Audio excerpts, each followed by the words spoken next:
if you're surrounding yourself with people who have low expectations for themselves, don't take it as serious, you're going to turn into that. But if you put yourself and you surround yourself with the people who are constantly grinding, the people who are constantly growing, and you challenge them, you're going to grow.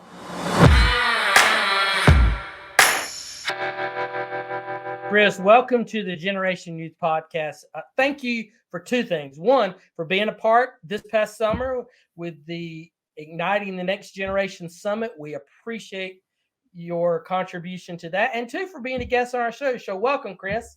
No, thank you so much. I mean, this is, I tell you, being introduced to, folks like yourself and everybody who was involved in the summit. I love that. I love the opportunity to meet new people, hear some new ideas, brainstorm a little bit. I think that's the most important thing in life as you get older is, you maintain this student mentality of continuing to learn. So I'm happy I was able to maybe have an impact on a few people, but I can't thank you enough for just letting me be a part of it and giving me the opportunity to learn. Well, as we get farther in the show, I'll tell you how it's affected the immediate your presentation affected the immediate house that I live in, and how it'll be used going forward on that. Great. Chris, our audience loves to hear from the guest a little bit about themselves. So if you wouldn't mind, introduce yourself to the Generation Youth. Yeah, sure. No, I appreciate it. And thanks again for having me. This is, quite an opportunity, to chat with you.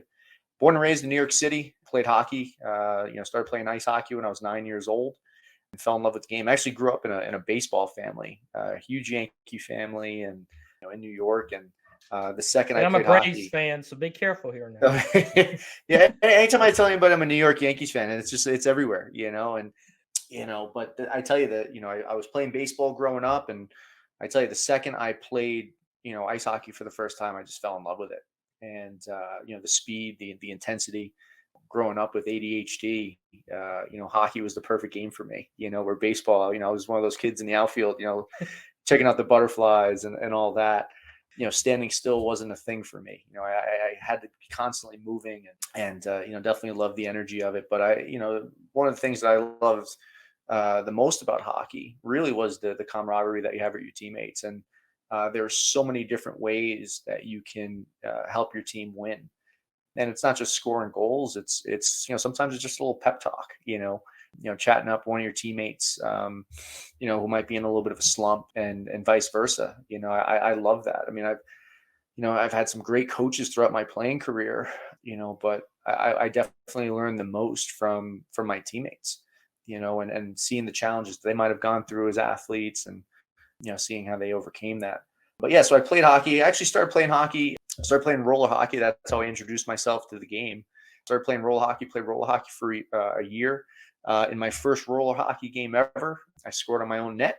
And, it was funny. Sorry, I shouldn't laugh at you. But no, it was, listen, it was one of those things. And we look back on it and laugh because, and I've got a 10-year-old daughter that, it's one of those things that I constantly remind her that, you're going to make mistakes. Just don't quit, just keep, and I always bring up that example. My first hockey game ever, this is before I even played ice hockey. I started with roller hockey.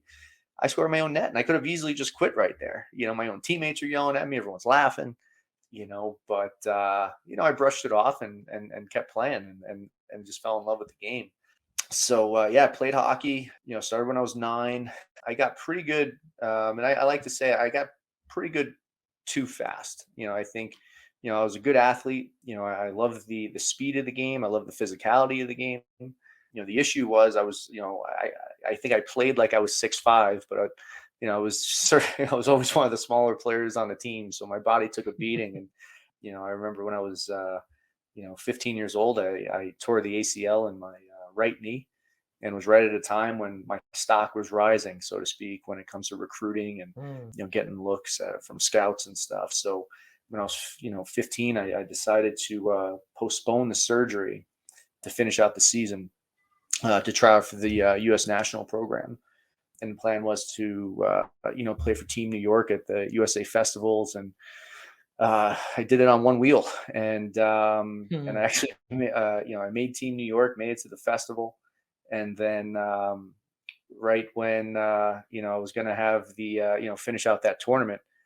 First game in the tournament, I have I go head first into the boards, and knock myself out. So, right after that tournament, I had my first knee surgery.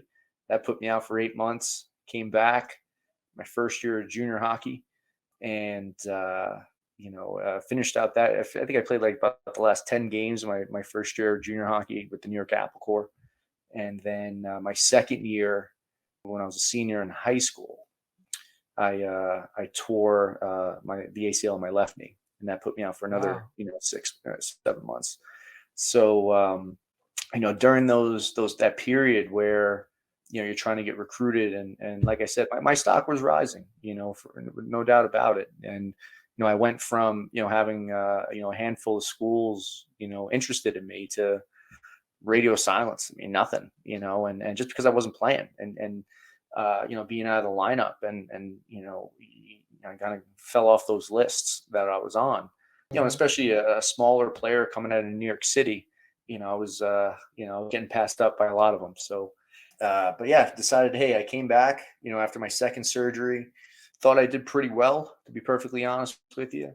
Decided to go play Division III hockey at SUNY Geneseo right around 9/11. Right, I was in Geneseo, New York, when 9/11 hit, and I remember kind of having this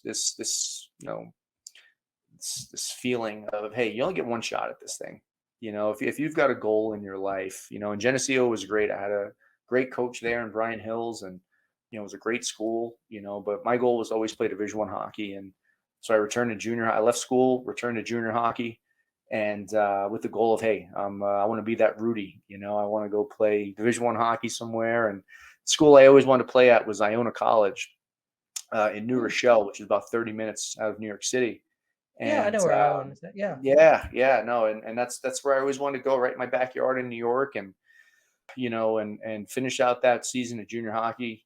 And I'll never forget, during the year, the Iona coach at the time was Frank Breddy, came to watch me play, and I knew he was in the stands, and I scored 2 goals that game. I was like, all right, this is my showcase. And like every young athlete, you go into the locker room, and you're hoping the coach pulls you out and offers you a scholarship right on the spot. So I'm in the room, I get pulled out, and I was basically told, hey, we're going to go in a different direction. It wasn't the Oh. conversation I was hoping to have. And the tough part about it is, and we laugh about it, the team we were playing against. As I'm leaving the arena, coach is talking to one of the players on the other team who wound up going to Iona. Right, so I had a chance to witness that. But during that season, it was at a point, where that happened towards the end of the season. We go into playoffs. And when we're in the playoffs, prior to that, I had applied to Iona on my own, with the plan of, like I said, I want to be that Rudy, that walk Hmm. on. I got in, and I received some academic money, and I said, you know what, screw it. I'm going to do it. I'm going to go and, and give my best shot. So I remember the day of my orientation at Iona, I call up Coach Breddy, and I say, hey, Coach, I'm here at orientation. I'd love to chat with you. He goes, yeah, come up to my office and we'll chat. And so he painted a pretty dark picture for me, because I had played 3 games at Geneseo, and I would have, I would have had to have redshirt that year, the way the rules were at the time. And I said, listen, I'm willing to do whatever I can to be a part of this team. And, I'll fill up water bottles, I'll sharpen skates, I'll do whatever you need me to do. And he's like, yeah, but what's going to happen, next year when you are eligible to play, are you willing to come in and compete with third and fourth line guys, to be in the lineup? And I said, listen, Coach, I'm not coming in here to compete with third and fourth line guys. I'm coming here to compete with the first line guys. And I think he saw how serious I was and how committed I was to this. And I'll never forget, he leans back, pulls out a workout program and says, all right, catch up. You got a few weeks to catch up. And I remember leaving his office, and my father was waiting for me downstairs, and he goes, how'd it go? I'm like, I don't know. He gave me a workout program and said, be ready to go. And by the time I had gotten home, I had saw that they had added me to their recruit list. Oh, I had my wow. jersey number and everything. Yeah. And it was wild, where, I think I talked myself into, getting on a Division I hockey team. And that year was incredible for me. I mean, it was a year that, I went into it with this mindset of, I know I'm not going to play in any games. I'm going to have to practice every day. I'm going to have to wake up early, go to the workouts and all that. And just be in my number one goal was just be the best teammate that I could possibly be. And I think not having, up with the two knee surgeries that I had, the injuries there with the rehab being so long, kind of prepared me for that, where it's like, I know what it's like not to be in the lineup. I know what it's like to be on the sidelines and not watching, right? Or not playing. So, I think that really helped me, that year. And, I was working out. I was probably in the best shape of my life. And I was like, I was foaming at them, just waiting to get that chance that following year. The week, this is wild. The week leading up to the first playoff game, the hockey team gets a phone call that we have to meet with the president of the school and the athletic director the next morning. And at first we were like, oh, they're going to wish us luck in the playoffs. And then some rumors started going around that this might not be a good conversation we have. And Ooh, I see where this is going. yeah, they dropped the program. And it Mm. was, I mean, I'm getting goosebumps just talking about it. This was 2003. And yeah, it was tough, having gone through the whole season and just get punched in the stomach there, and just get your dream kind of pulled out from underneath you. And but like I said, it was something I had gone through already. I had gone through those tough times dealing with that adversity. And it was really during that time where this whole game 7 mindset started coming about. How do you bring your best effort when you need it most, right? There's a big difference between those players that can do something and a player that can do it when it needs to be done. And for me, I mean, I treated every single day, every single practice that season, like it was a tryout, like I had something to prove every single day. Yeah. And that's tough because, yeah, you want to be physical and you want to, but at the same time, you understand that you're not going to be in the lineup, and the guys you're practicing with as a red shirt, they're going to be playing that weekend, so it's like, how do you walk that line of, playing a hard game the way I played, not trying to injure your teammates, and things like that. So it taught me a lot, so they dropped the hockey program at Iona, started looking around some other D3 programs, had an opportunity at Utica College.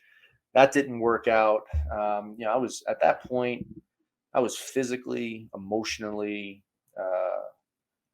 mentally just drained, that the Yeah. game, it's just, and from that point, I remember reaching back to a former coach of mine, Patty Bowler, who was working with the New York Rangers. And I said, listen, I think I'm done playing, and he helped me get an internship with the Rangers. And that's what started my career in the marketing world and PR. And I was like, this is pretty neat. I get to, do PR and marketing and be a part of a professional team. And it was right around that time when I started coaching. I started out as an assistant coach, coaching at the New York Apple, my own junior team, and at the junior B level. And so I was an assistant coach for 1 year, and then promoted to head coach. I was a head coach of the junior B team for 3 years, then got promoted to the head coach of the junior A team, coached that team for 2 years.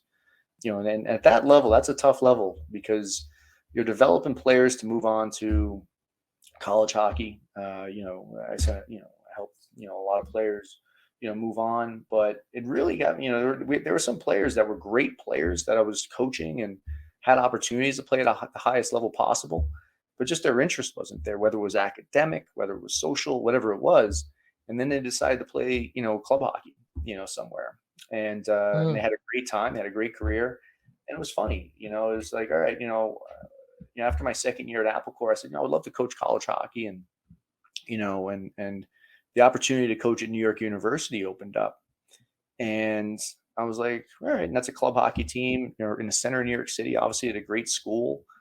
I said, hey, I think I can do something here, and at the time I had just started, I was working at the Ronald McDonald House of Long Island and as a PR manager. And I was like, all right, so I can kind of keep my career going in that direction and also coach, coach hockey. And so I did that. I coached hockey at NYU for 10 years, won 2 national championships.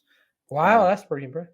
And Yeah, no, were you teaching them the game 7 mindset at this point in time, or I has at that that point, I developed? was still developing it, I was really still developing it, Well, you know, what was I the catalyst to develop that, and how is it? If we got a coach that is listening now, or even not an athletic coach, maybe just a teacher that works with yeah. students on this, how can that be applied to what they're Yeah. doing? No, I love that. I think this is what NYU taught me. I mean, NYU, it's certainly not known for its sports, right? It's known for, being a liberal arts school. You know, uh, so many actors and performers come out of NYU, and I had the opportunity to connect with a lot of people there. Not just in Hmm. the athletic department, but other people around the school, and I would go to performances and things like that, and then it was sitting at a performance. It wasn't an NYU performance, it was a Broadway show. And I'm watching the performance, and I'm just saying to myself, they've got to be on every single day. Every single day. And if they slip up a little bit, the audience is going to know, right? So game 7 mindset, yeah, it has that sports connotation to it, but when it first came out, it was really this hybrid of arts Oh, um, wow. and sports. Yeah, I grew up. My dad's a drummer in a band, and I grew up in bars in New York City, and so I was always exposed to that. Performing arts, and it's you're putting on a show, for people, and So but what is it? What tell the audience that's listening, what is the game 7 mindset? I I like the name of it because it yeah, is, every time I think of a game 7, everything's on the line. mm, The tension is there. It doesn't make a difference where you're at home or away. mhm, There's just, that yeah, yeah, excitement that's going on. Where if you're at a game 6, if we lose, we don't want to lose, but we can come back. But 7, yeah. and it's do or die. So, Yeah, no, it's the game 7 mindset. I think it definitely the thing that I used to always tell my players, and to this day, it's adversity is just a test, right? Things are mhm. never going to go the way you plan them to go, right? And same thing with my injuries, same thing with finally getting a shot at a Division 1 school and then having the program dropped, right? When you see that adversity, it's just a test. If you think you're good, okay, let's see how good you are when you don't have the best cards in your hand, right? So I think that's part of it. I think it's knowing how to deal with adversity. And to your point of that, when you're a performer or you're an athlete in a big game, a lot, there's that misconception of like, all right, you got to get excited, you got to, that chest pounding, and but the Mhm. truth of the matter is, it's about being calm. And in the presentation I gave at the summit, there's that great quote, right? It's when when you're pushed up to your point there, and you're being challenged. It's not about rising to the occasion. It's about falling into your training, right? And Mm. I think a lot of it is that where every person is different. They've got different wiring just through the experiences and the relationships they've had throughout their life. For me, it was never easy. It was, if listen, I grew up in New York City, like I said, the city that has everything except for hockey, right? Like I picked the one thing, and to play hockey in New York City is a tough thing to do. I remember being on a subway, 6 o'clock in the morning, trying to get to a rink to get a little bit extra ice time. My parents driving me all over, the country to let me play at the highest level possible. So there's a lot of sacrifice involved in the game 7 mindset. But at the same time, it goes back to those experiences I had of what it means to be a good teammate. And, Mm. sometimes there are things that you got to do that might not benefit you, might not be the best for you, but it's going to be what's best for the team. And those are all things that I look at when I was, injured and trying to support the team any way I can. When I was a redshirt at Iona, right? Like, how can I help this team? Do you need me to do anything? And I never hesitated, right?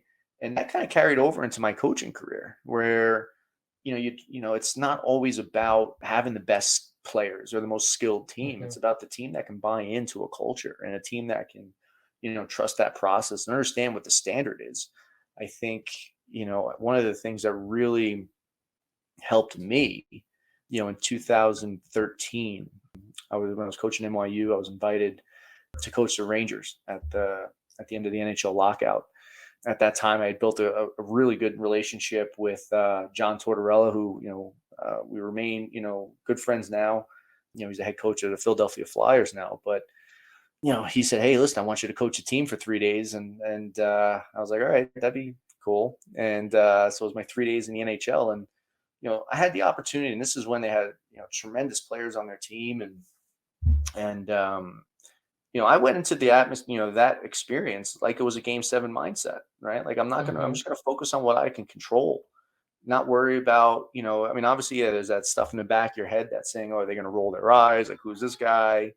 You know, um, but there was none of that. I mean, they were so amazing. Having the opportunity to see how professionals support one another, how professionals practice, how they go about their business, and I got to see that over 3 days. And probably one of the really cool parts of that experience was Mike Sullivan was the assistant coach of the Rangers at that time. Now he's the head coach of the Penguins, and he pulled me aside for about 40 minutes, and he was just asking me questions about how this drill you were doing out there, explain this to me. And at first I thought he was like, all right, he's, busting my chops or whatever. But then it really, pretty quickly after, I was like, no, this guy wants to learn, Mm.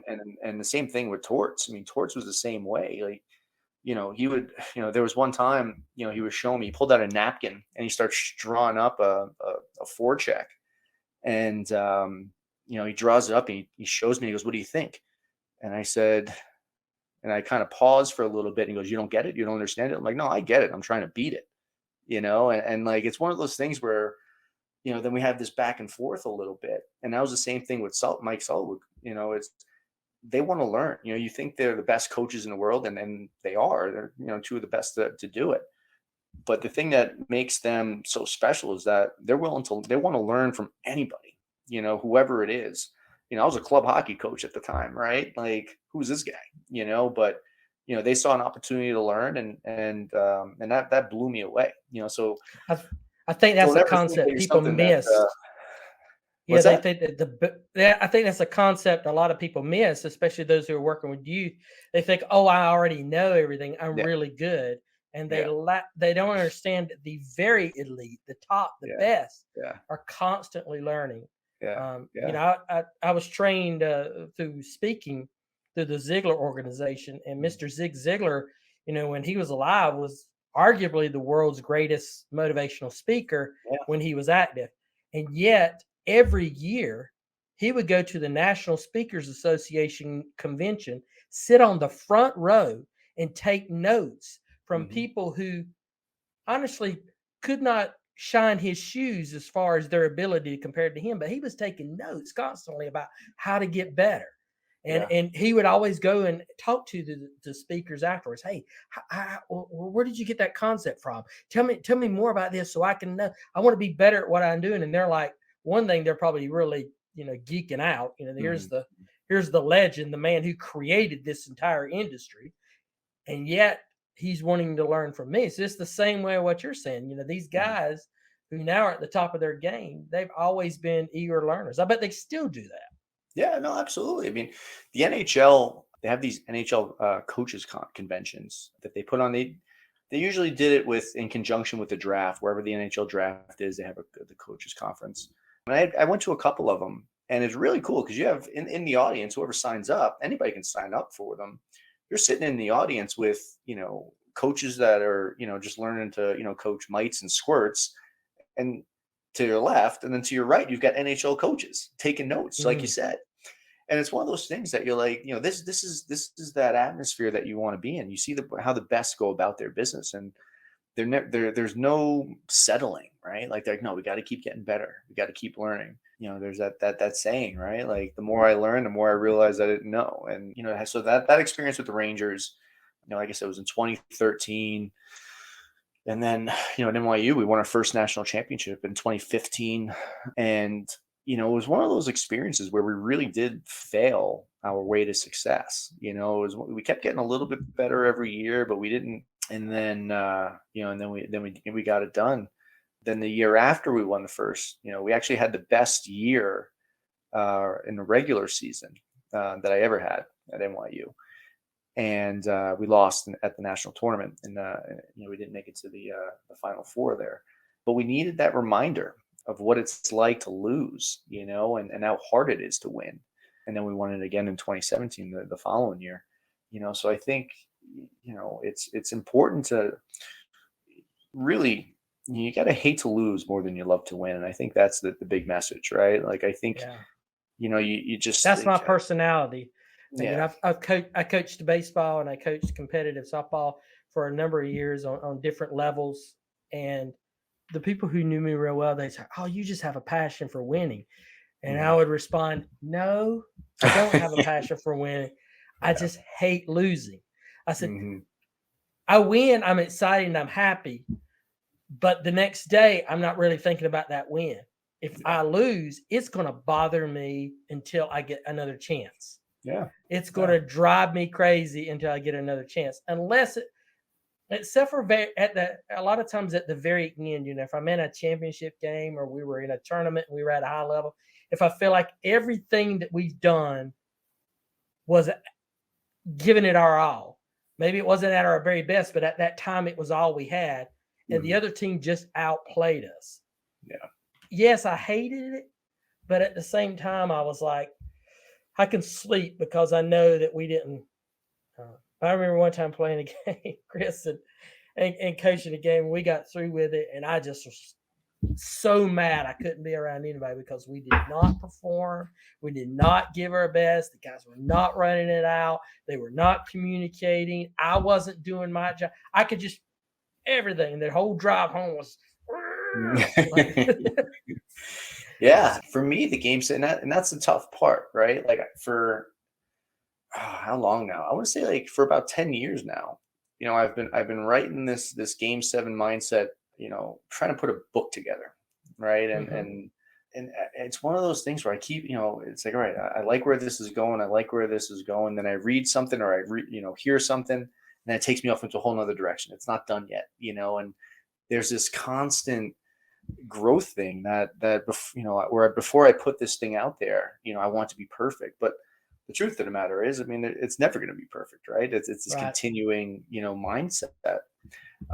For the audience that didn't hear us in the summit, give them a rundown of what your Game 7 concept is, so they can have a little bit further understanding. For the summit, I mean, I really just introduced the first part of it. So I've got these 4 golden rules, right? Be on time, be prepared, work as hard as possible, and be honest. And the first one there, be on time. That is the number one thing, right? And it's not just physically being somewhere on time. It's also about that mindset of starting on time. For a game, for example, right? Like if you're playing a hockey game, you got to come out good. You got to come out ready to go. You can't really start playing your best in the second and third period. At that point, who knows where the score is? Who knows? And the way it was, especially as you grow up and competitively, if you don't have a good start, you're probably going to get benched. You're probably not even going to get a chance to play in the second, third period. Same thing kind of goes for a performer of any kind, right? If you're on stage and you have a really bad start, the audience picks that up and they might tune you out a little bit. And it's a distraction. So you got to start on time, and but then that next step, being prepared. You can be on time. I'm here, but I forgot my skates at home. You're not prepared. I'm here. I forgot who we're playing. I don't know the game plan. You're not prepared. So being on time and being prepared, and then the third one is give your best effort, every single day. But what I've learned, especially going through injuries and all that, your best effort's going to change, right? Like every day, you might be under the weather a little bit, you just might not be feeling it or whatever the case might be, but you still got to show up and you still got to give that best effort, and, I've seen it a lot of times, especially with younger players that, if they're having a bad game or whatever, they just kind of throw their hands up and just quit. It's like, it's like, just keep going, just keep pushing through it. So giving that best effort, and finding a way to be a good teammate, being a good colleague, being a good whatever, and this is what I learned when I was, not able to play due to injury or red shirt, where it's like, give your best effort, right? Like maybe I can't make a pass to save my life today right now, but I'm gonna, be a good teammate on the bench. I'm gonna be a positive, influence for my teammates and the people around me to help them that way. So give your best effort. And then the fourth one is being honest and most importantly, being honest with yourself. I think it's important that players and people, have that ability to look in the mirror and really be honest with themselves and say, okay, I cut some corners here. I didn't give my best effort. I wasn't as prepared as I could be. But then again, I mean, there was also some of the best players that I've ever played with. One in particular, Ryan Vesey, was a teammate of mine, same age, pretty much the same size, smaller players. He stuck with it and was a captain at Cornell and played in the NHL for a little bit with the San Jose Sharks and had a really great career in professional hockey in North America and overseas. One of the best things that I always took from him and he never held back. If you weren't having a good game, he did it in a way where he'd tell you, and he didn't want, if you ever felt like you were being the victim or something like that, like, oh, coach is picking on me. He's like, no, coach isn't picking on you. Play better. You're better than that, and to have a teammate like that, that's able to be honest with you and tell you what you need to hear, not what you want to hear, is so important, and there were other times, other instances where, he, and it wasn't just me. He did it with a lot of other players, where, he'd pull a guy over if he saw them slumping a little bit or something like that. And he'd get in their ear a little bit and say, hey, we see what you're doing. We appreciate what you're doing. Just keep going. We know what you got in there. So just keep, and that's so important to have a teammate tell you. That's one thing if a coach tells you, but when your teammates say it, it has a different feeling to it, and, a great story with Rye. We were, at the time I was being recruited by West Point. And, at the time they had a JV team that our junior team would play against. And, I went on a visit, my official visit that day. And then that night we played their JV team. And, I was usually a third, fourth line player. We had a really good team. And that game, they put me on the first line with Ryan.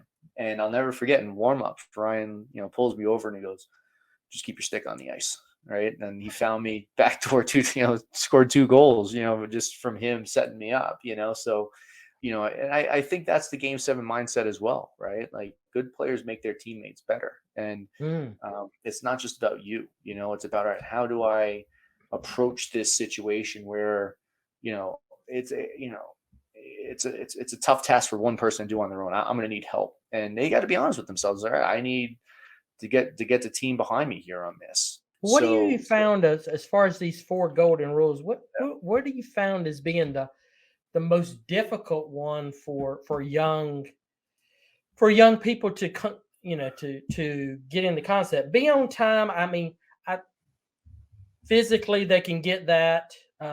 When you immediately were talking about, that's a mental thing as well. Mm-hmm. I was reminded of a young player I had on a baseball team who was always on time physically, but in tryouts, he wasn't there.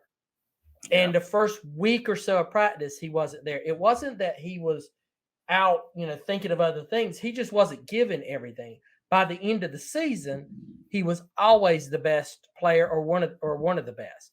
But at the beginning of the season, there were times where, as we as coaches were looking, saying, is Sam going to make it this year? Is he even trying? I mean, is he lost his passion? And he was just slow getting up. So be prepared. He maybe was prepared and gave his best effort. It was towards the end. Yeah. So youth, which ones do you think they have the worst concept with? Yeah, I mean, I think for young players or just young people in general, I mean, I don't know if they know what their best effort is, and I think when they get challenged a little bit and they get taken out of that comfort zone, that's when it's like, oh, there's more. Oh, I can do more. Oh, and so I think, it's a little bit of that. I think it's a player that might not, really know what their, that limit is. They might say, okay, this is all I can do, but no, it's not. You can do so much more, and it doesn't, like I said, it doesn't have to be the physical thing. I mean, you could be more, right? Tryouts. I mean, talking about tryouts for a second. I mean, if I can try out every single day, I would love that. I was such a good tryout player, and maybe it had something to do with the experiences I went through with the injuries and being a redshirt. But what I loved to do in tryouts was I loved to find who the best player was out there. And I said, I'm going to be on that player all because everyone's going to be watching that player. So I'm going to make that player's life health for the next however long this tryout's going to last. And that was a good thing for me, where it's like, all right. And I think that's how you continue to get better as well, right? Like, it's about who you surround yourself with. If you're surrounding yourself with people who have low expectations for themselves, don't take it as serious, you're going to turn into that. But if you put yourself and you surround yourself with the people who are constantly grinding, the people who are constantly growing, and you challenge them, you're going to grow. You're going to grow with them, So yeah, I think, but it's tough for kids, right? Like kids, they have their circle of friends, and no, this is my friend. He's my best friend. Yeah, but and I think that's where parents have to get a little bit more involved and make sure that they're steering their kids in the right direction and making sure listen, we live in a world right now where inspiration is everywhere. You just go on the internet and find inspiration and things like that. But I think it's so important that young players have a good support system around them of people that just don't tell you what they need to hear, or what they want to hear, but what they need to hear. Right. And like I said, I was fortunate enough to be on some really good teams with really good players. One of the seasons I played at Apple Corps, we had, I think there were like 21 to 22 players on that team. 19 of them went Division One. But more than that, it was a team that, we had, Vin Hellemeyer was a captain at Yale after that. Ryan Vesey was a captain at Cornell. Doug Murray was a captain at Cornell. Eric Nystrom was a captain at Michigan, and Mike Brennan was a captain at Boston College. Chris Huber was a captain at UConn. And like this, Ryan Crothers, captain at Robert Morris University. It was just like this list of not just good hockey players, but leaders. And, it was just this incredible locker room that everyone challenged each other, and you didn't let anybody get off the hook, right? Like everyone was held accountable, right? And it was a team that was kind of put on autopilot, to be perfectly honest with you, because it was just that culture that we had in that room, that everyone was reaching, for the highest thing possible. But I mean, that was my wiring, and not everybody has those experiences. Not everybody's fortunate enough to be put in those situations.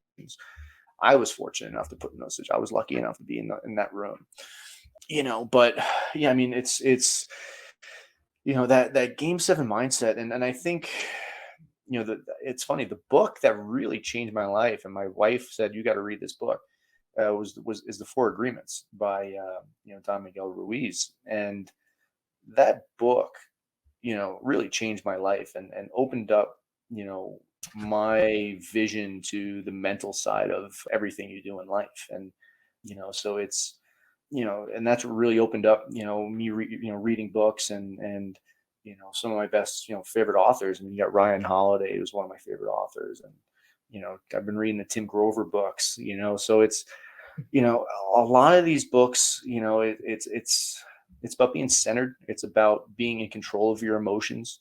And I think that's what the game 7 mindset is. It's about not just getting all fired up and getting, rah. It's about finding peace, and it's about being under control. Because, listen, at the end of the day, if you want to achieve something great, it's not going to be easy. You're going to be challenged, and you got to be prepared to deal with that adversity. So it goes back to that saying of, adversity is just a test. And, it really depends on what you do with it.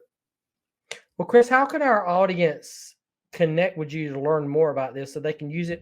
Because I can see application of this not only in the athletics and the arts, which we talked about, but when you were going over these things again just then, I was thinking, when we're recording this, schools are about to start. They're starting in the next week. Some have started now.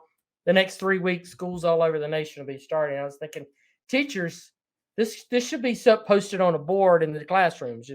Here it is, and explain it for days. So how can our audience get in touch with you to learn more about what is more about this? Yeah, I mean, I'm on Instagram, the Game 7 Mindset. I mean, that's where I do most of my searching, as far as looking for inspiration, looking for people to collaborate with and things like that.